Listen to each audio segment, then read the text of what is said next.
That's right. I was just sitting there, you know, I just want to warn you guys, I'm not the greatest speaker in the world, but it's all about, you know, I'm grateful that I could be standing up here,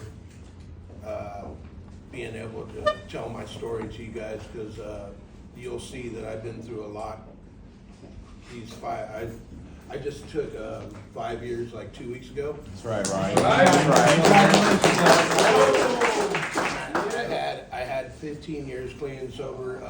Danny Valders was my bunkie at the Freedom Ranch, and I relapsed, and I was out there for like 4 years. But anyway, so my story is, here we go.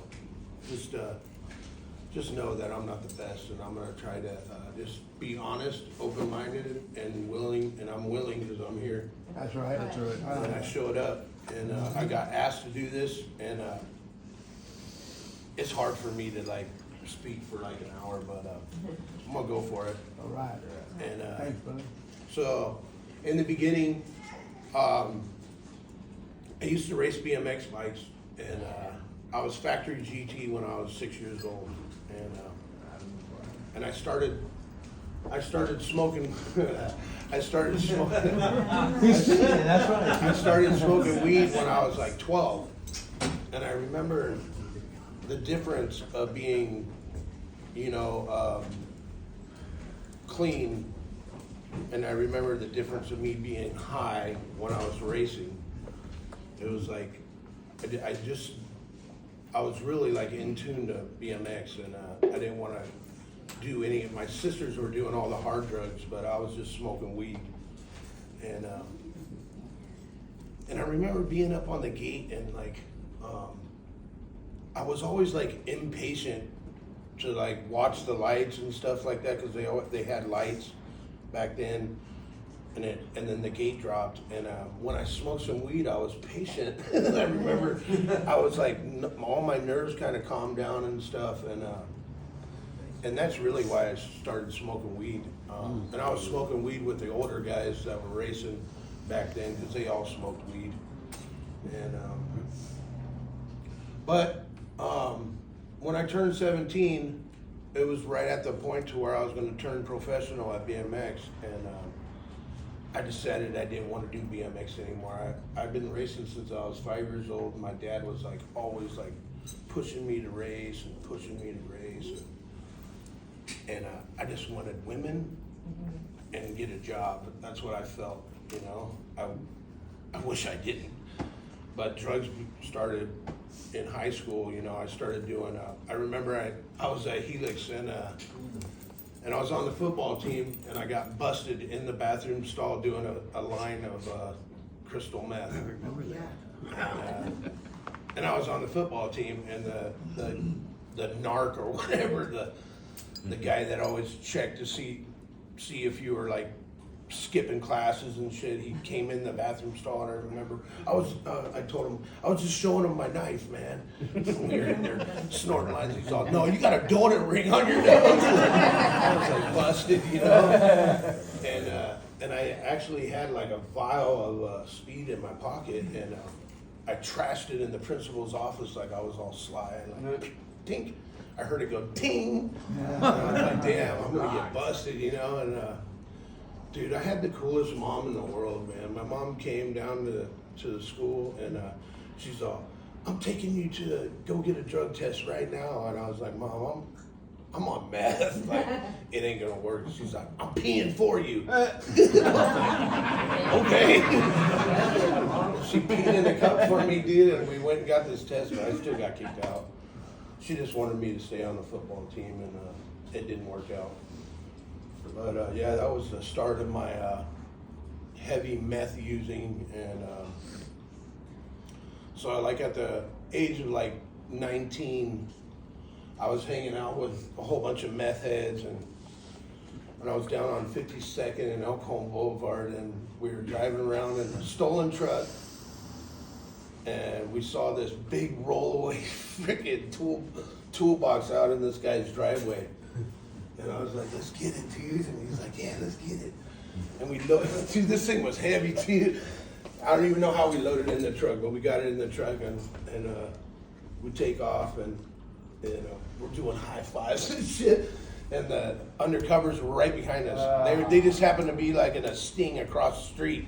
And here we come doing all this shit right in front of them. And they're like, you ruined our sting, and they were all pissed off at us. We saved somebody's dope house. I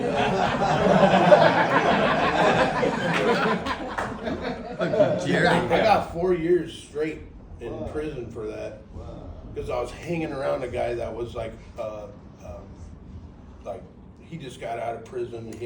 This was like his third time he got busted for stealing shit, and they like in the court system I was his co-defendant or whatever. I don't even know how that happened, but yeah, for my first time I did like 4 years, and I went to Folsom.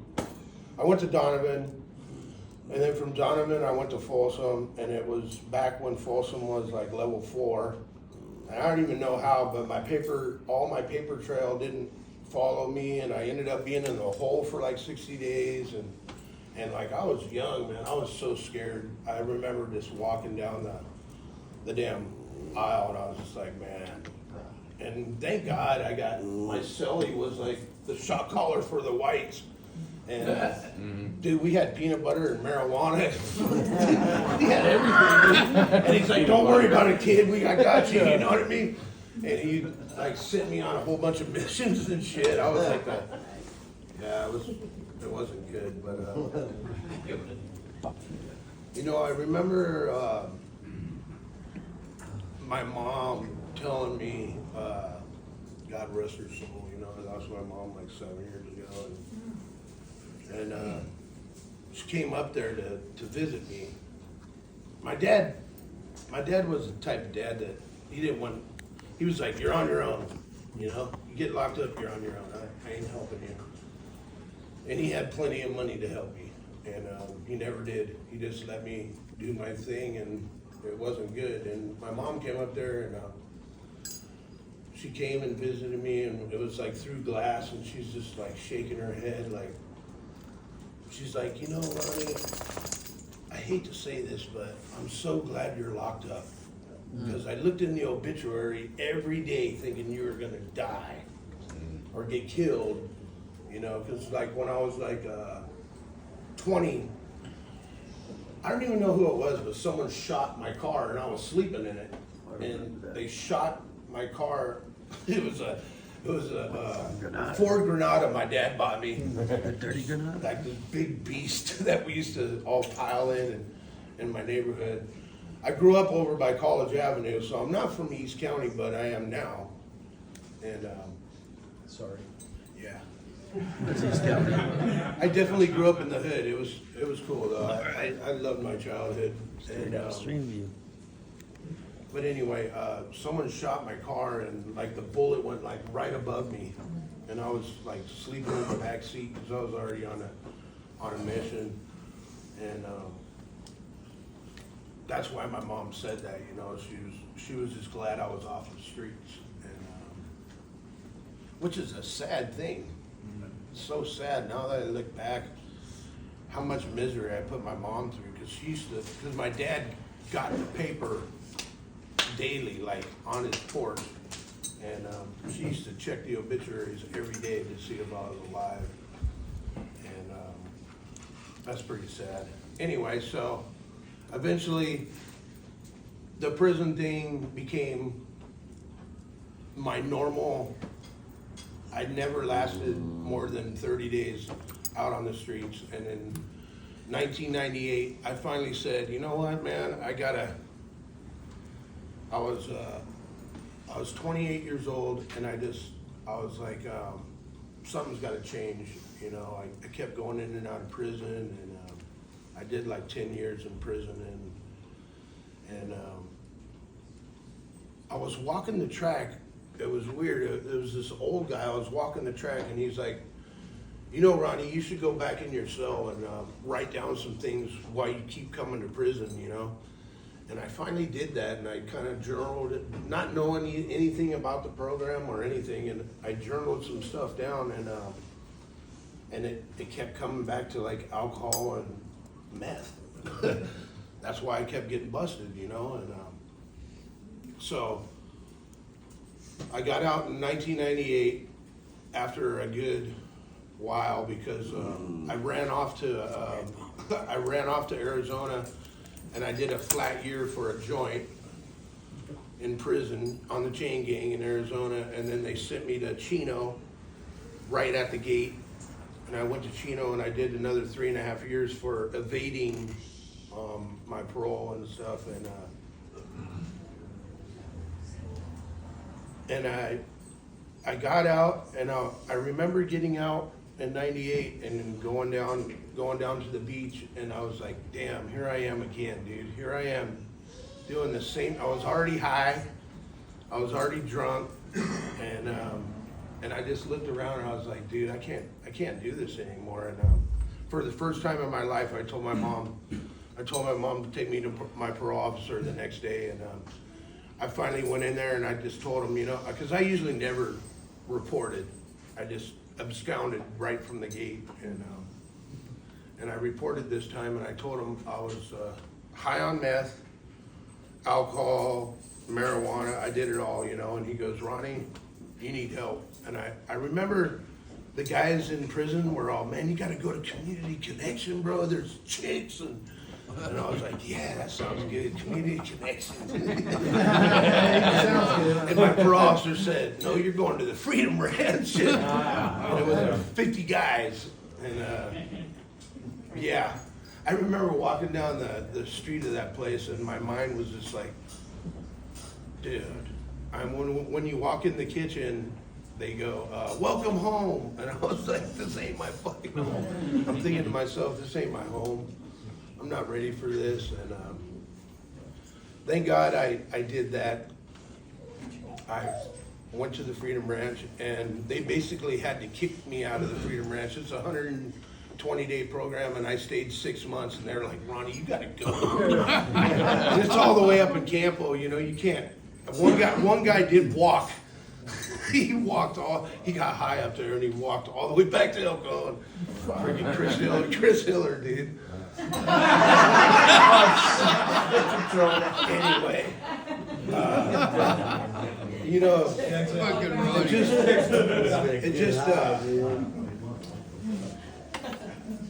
it's just crazy how God has worked in my life. He didn't want me. I didn't want to leave, but my higher power wanted me to leave, and so did everybody at Freedom Ranch. They're like, dude, you got to go. And they got me a job at the Alano Club on Cass Street. And all I was doing was like sweeping and cleaning, making coffee for the meetings. And I had like 7 months clean and sober. And I was sweeping down there, and someone dropped a bag of weed, man. And I remember sweeping and grabbing it and looking at it and smelling it, putting it in my pocket. And I was like, because you didn't make no money at this job, you know, they just gave you a place to live. And I was thinking about bagging it up already and going selling it on the boardwalk. And everything was telling me all this stuff in my mind. But the one thing I've never done in my life was flush something. Like, even when the cops got me, I never threw my dope away. I was like, oh no, you know, I always kept it on me, and that was the hardest thing for me to do, dude. I flushed it down the toilet, and I knew then that I was serious about being clean and sober. You know, that was hard for me, and so I did that, and then. And they were telling me I had to go because someone else from the Freedom Ranch had to come down there and get a job. And I got back into the ironworkers, and I got married in 2004. I had 2 children that never seen me use or drink or anything. And I had a pretty good life. I had a house in Santee, and everything was going good, and then I even got this side job at Soma. I hope some of you I didn't throw out of there, but I was the head guy at Soma for 14 years, and everybody down there I hired, and they were all clean and sober too. It was kind of cool. It was like the one thing that I did give back to this community was to help other addicts and alcoholics find a job, get a job, and like I knew I had this cool feeling inside, because you know it was really gratifying that everybody in the front row that I hired, we were catching the kids, and like, you know, there wasn't no like weirdos, and you know, I didn't have to worry about anybody coming loaded to the shows. Everybody that I had hired was clean and sober, and that was a good feeling for me, you know, and I still have really good rapport with the Soma people and the owner and everything, and you know, it just it got to the point. It was like 2014, and I stopped going to meetings. I also played sober softball, which I suggest if you're a man or a woman. On Sundays up there in Claremont, I don't know if they still play there, but they have a clean and sober league, and it kept me sober for a long time, just hanging out with people, because you had to have 90 days to play, and if you relapsed, you would have to sit out for 90 days, and that just kept me going, you know. It was kind of like having a commitment, like a secretary commitment, you know, it keeps you going. And anyway, I stopped playing softball, I stopped going to meetings, and started hanging around a bunch of knuckleheads, and my mom died, and I had to have, I have a 5-level fusion in my spine, and a plate, and they gave me 30 milligram of oxycodone and 60 milligrams of morphine, and I was high as fuck, and I never took more than they told me to take. I could take 5 Roxys a day, plus 1 morphine in the morning and 1 morphine at night. That's what the suggested thing was, you know, and it took me out. Eventually, I just threw that shit down the toilet, and I told my wife, go get me a bottle of tequila, and I was off and sailing. That's as fast. My 15 years went right out the window that quick, like quick, and yeah, working the steps helps you. Meetings, working the steps, wanting to be clean and sober, to me, is where it's at. It's the want. It's the want, not, it's just like you wanted to get high. It's the same thing, except being clean, the want is to stay clean. It feels, I don't know, for me it just feels awesome, because I go to work and I see I'm an iron worker, so everybody's high. Everybody's smoking these, the vape pens on their jobs. It's gnarly. And then I could tell on Mondays, I could tell the people that had been drinking all weekend, because they suck. Right. My apprentices totally sucked that day. And I get all pissed off, you know. But anyway, so I relapsed, and relapsing and being in the program for 15 years, it fucking sucks. Like, I would be at the mall and I seen Pepe, dude, I was high as fuck. I was like fucking steaming it. And I seen Pepe and I was like, he's like, Ronnie, what the fuck are you doing, dude? You know, and like, I'd go to Albertsons and I'd see people in the program and be like fucking going down the next aisle. It fucking sucks. The feeling I had sucked. And 5 years ago, and 2 weeks ago, or 5 years, 2 weeks, that's what I got. I was underneath the bridge over in El Cajon. I had nothing. I lost everything. I loaded up a U-Haul I only rented it for a day.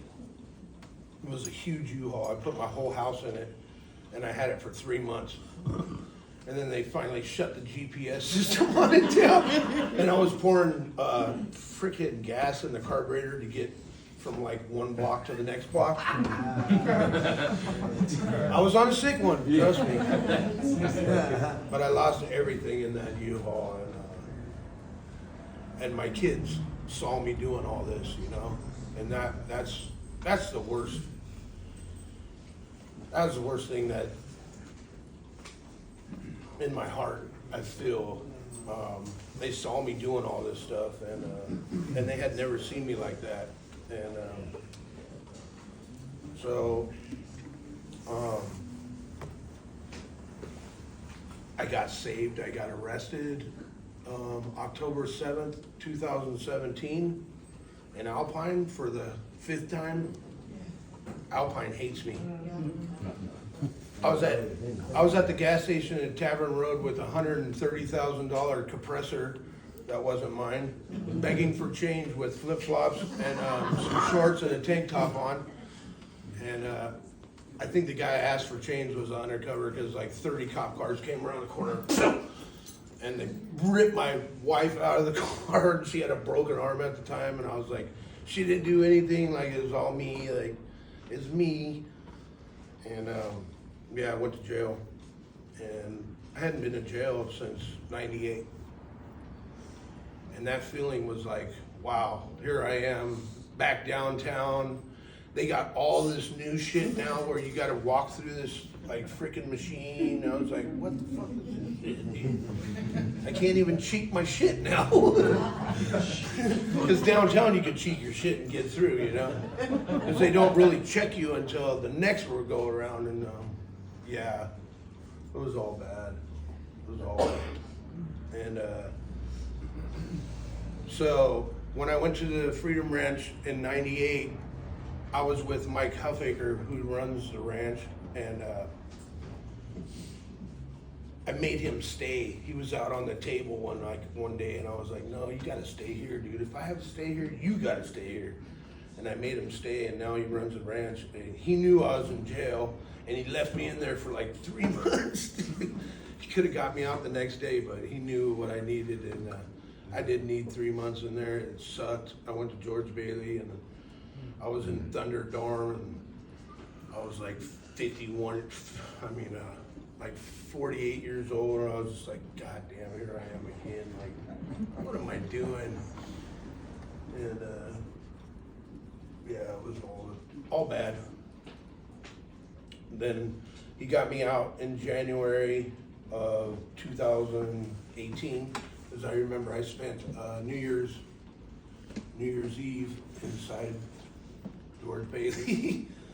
And anyway, I didn't do that much time up at the ranch this time. I was only up there for like 80 days because my family was like homeless.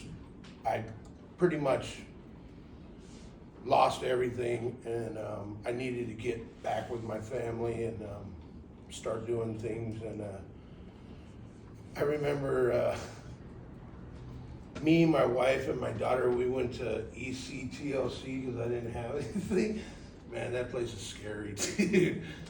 But I was blessed to have somewhere to stay for like 30 days, but I was glad to get out of there. It was pretty scary for me. It was just kind of cliquish, and I don't know, it was weird. But yeah, then I got 2 years clean and sober, and my dad died. And that was pretty rough on my daughter was closest to us. Like, my other daughter had already moved out, but my daughter Roxy was real close to my dad, and it really affected her. And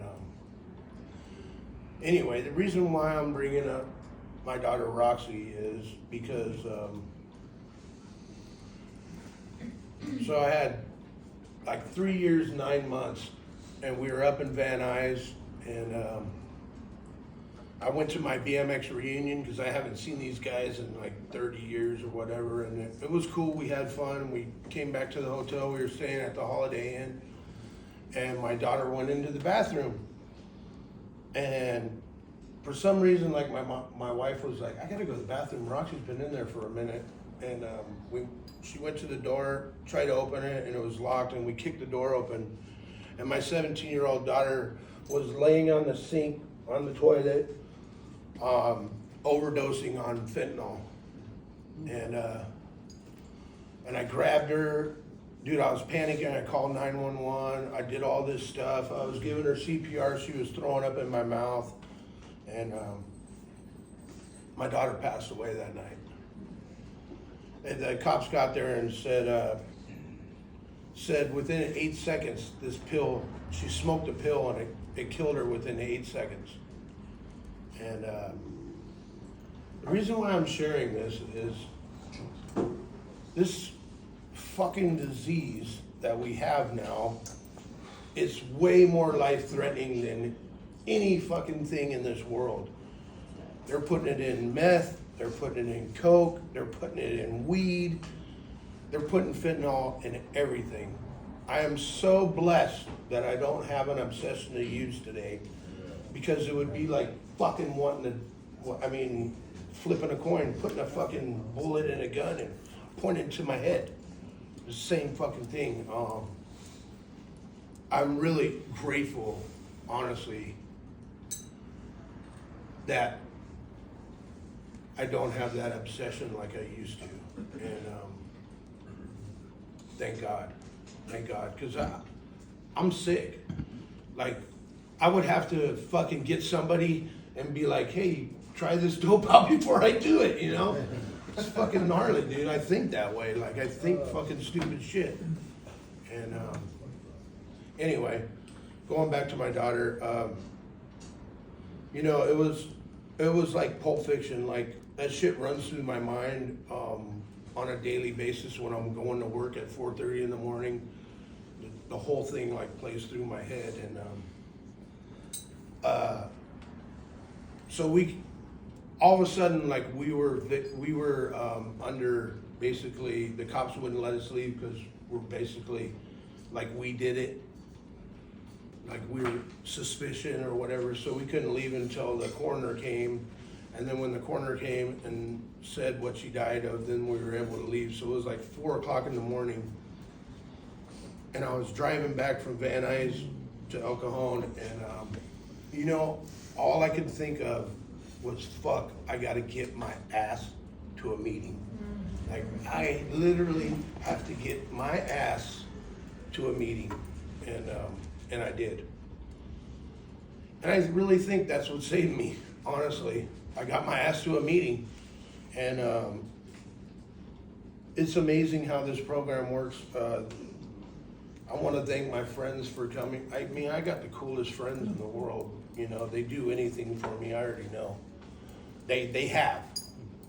I have 2 friends in this room that went down to Fiesta Island 8 hours before and got sunburned to shit for my daughter's celebration of life, you know. And you know, people do that kind of shit around here. We do anything that it takes for one addict helping another, and that's basically what keeps me going. Is that's the reason why I even said yes, is because of the willingness in me. I can't say no to coming up here and speaking. I can't. And if you think your life is fucked up, and if you think your life is like not worth living, that's just everything that's in this world driving you to that feeling, you know? Talk to somebody. Newcomers, man, you guys are the most important people in this meeting, and you know what? I've learned it doesn't matter what happens in life, no matter what, there's not an excuse in the world to go fucking use or drink for me, because I know it's gonna kill me. And anyway, if I can do anything for anybody in here anytime, that's what it's about, and that's my story.